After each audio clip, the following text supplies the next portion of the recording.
JD, you are speaking about? What do you mean?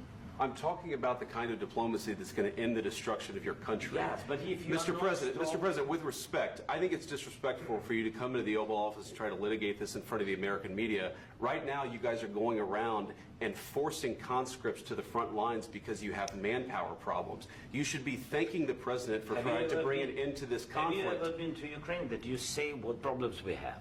I have been to. Come once. I've actually watched and seen the stories, and I know what happens is you bring them on a propaganda tour, Mr. President. Do you disagree that you've had problems bringing people into your military? And do you think that it's respectful to come to the Oval Office of the United States of America and attack the administration that is trying to prevent the destruction of your country? A lot of questions. Let's start from the beginning. Sure. First of all, during the war, everybody has problems. Even you, but you have nice ocean and don't feel now, but you will feel it in the future. God bless. You don't know that. God bless. God bless. You will not have war. Don't tell us what we're going to feel. We're trying to solve a problem. Don't tell us what we're going to feel. I'm not telling you. Because you're in no position to dictate that. That's exactly what you're doing. You're in no position to dictate what we're going to feel. We're going to feel very good. Feel influence. We're going to feel very good and very strong. You will feel influence. You're right now not in a very good position. You've allowed yourself to be in a very bad position, and he happens to be right about it. From the very beginning of the war. You're not in a good position. You don't have the cards right now.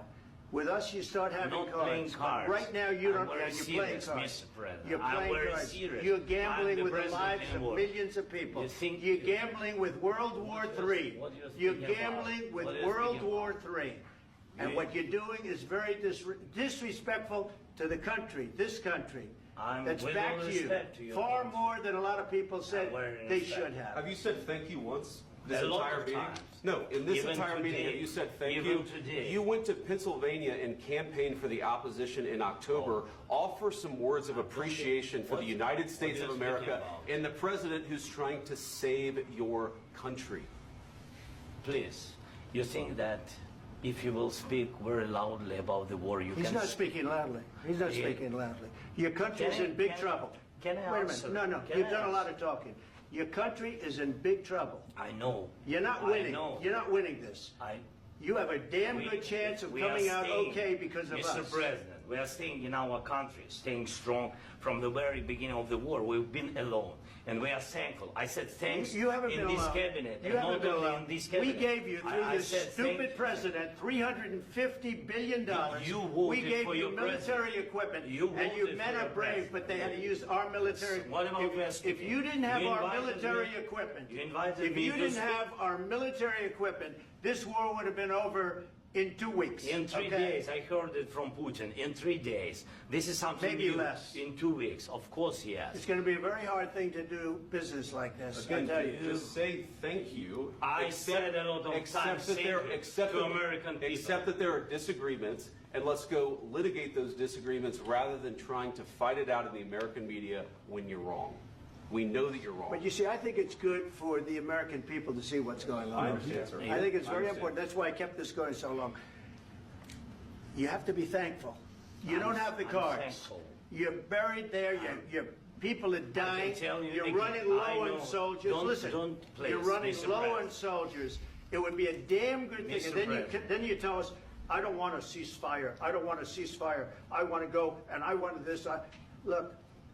If you could get a ceasefire right now, I tell you, you take it so the bullets stop flying and your men stop getting killed. Of course, we want to stop the war. But you're saying you don't want a ceasefire. But I said to you, I want a ceasefire. With guarantees. Because you'll get a ceasefire faster than an agreement. Ask our people about ceasefire, what they think.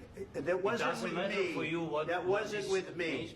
That was with a guy named Biden, who was not a smart person. That was with Obama. It was your president. Excuse me. That was with Obama, who gave you sheets, and I gave you javelins. Yes. I gave you the javelins to take out all those tanks.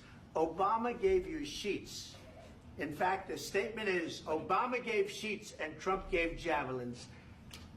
You got to be more thankful, because let me tell you, you don't have the cards. With us, you have the cards.